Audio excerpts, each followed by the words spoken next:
Together, let us pray the fourth novena to St Ignatius of Loyola, and our theme shall be Jerusalem, Communion with the Church. In the name of the Father, and of the Son, and of the Holy Spirit. Amen. Introduction. During his convalescence, Ignatius decided to go on pilgrimage to Jerusalem to visit the places where Christ Jesus had once lived. Ignatius eventually realized that the call of Jesus was for him to be with the church rather than to remain in the Holy Land. This prompted him to turn his attention to the church in order to discover his mission. We may say that it was in Holy Land that Jesus led him to the church.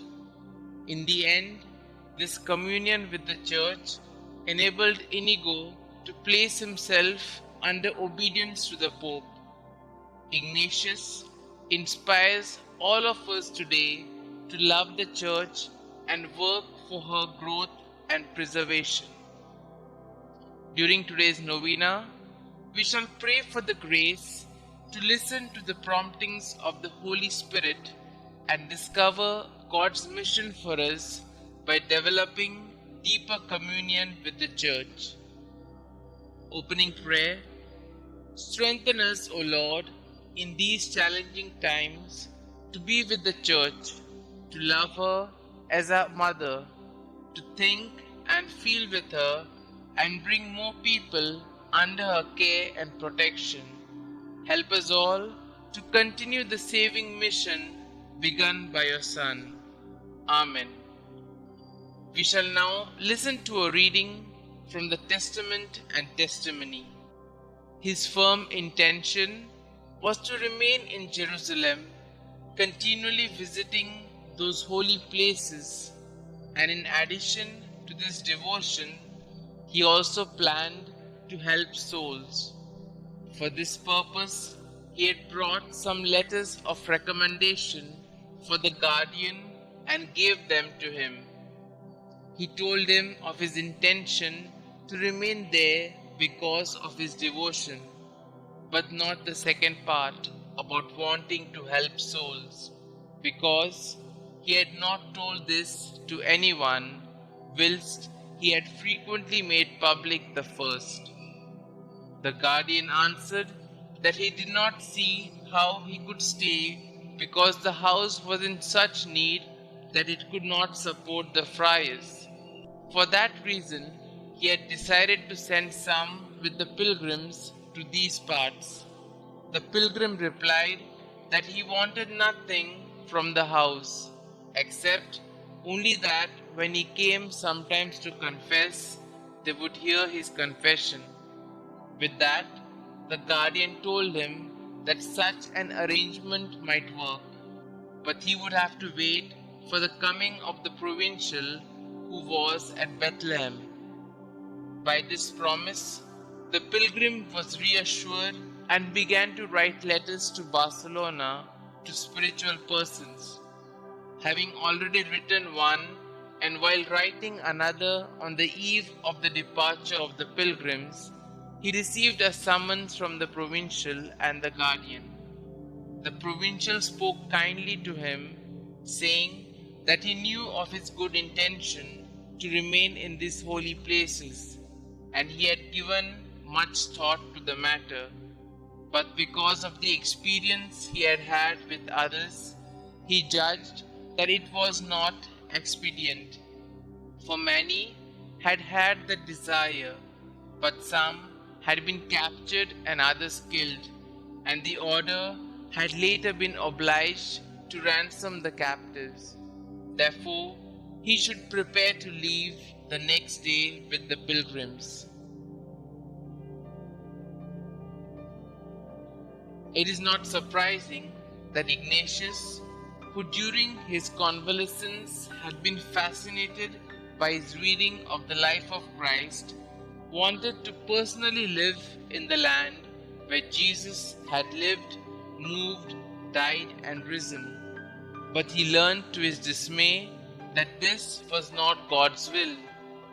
God had a larger plan for Ignatius and his companions, namely to have a heart larger than the world and to serve the universal church under the banner of the cross.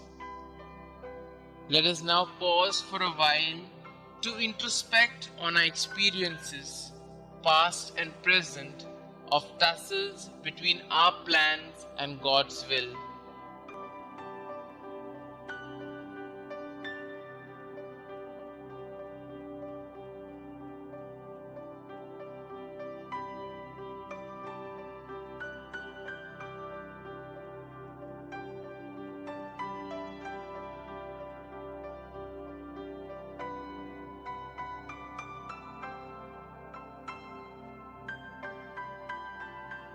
We shall now also put forth our petitions to the Lord, asking to do with us as He wills.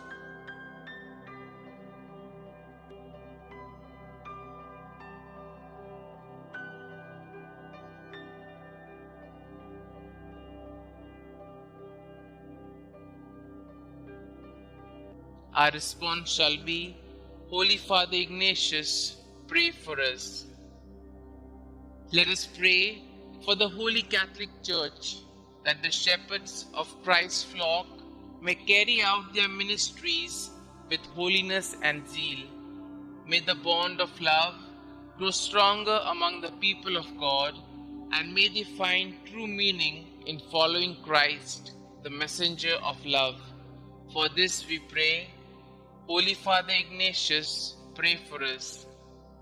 Let us pray for those who have gone away from the church due to crisis of faith. We pray that they turn away from their painful past, be reconciled with the church, and return to the Lord. For this we pray. Holy Father Ignatius, pray for us. Let us pray for the members of the Society of Jesus and the Ignatian family.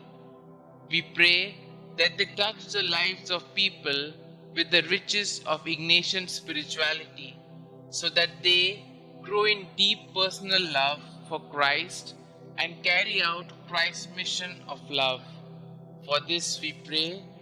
Holy Father Ignatius, pray for us. Let us pray for peace and harmony in present-day Jerusalem. We pray that a sense of humanity, sensitivity, and care for each other may grow in the people living there, that this holy place be a center of unity for all religions and cultures. For this we pray. Holy Father Ignatius, pray for us. Let us pray for religious harmony in our country, India. We pray for the victims of religious hatred and violence.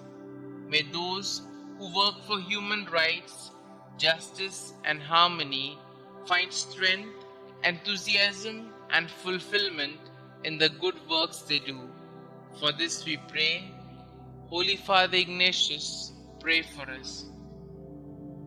Our Father who art in heaven, hallowed be thy name.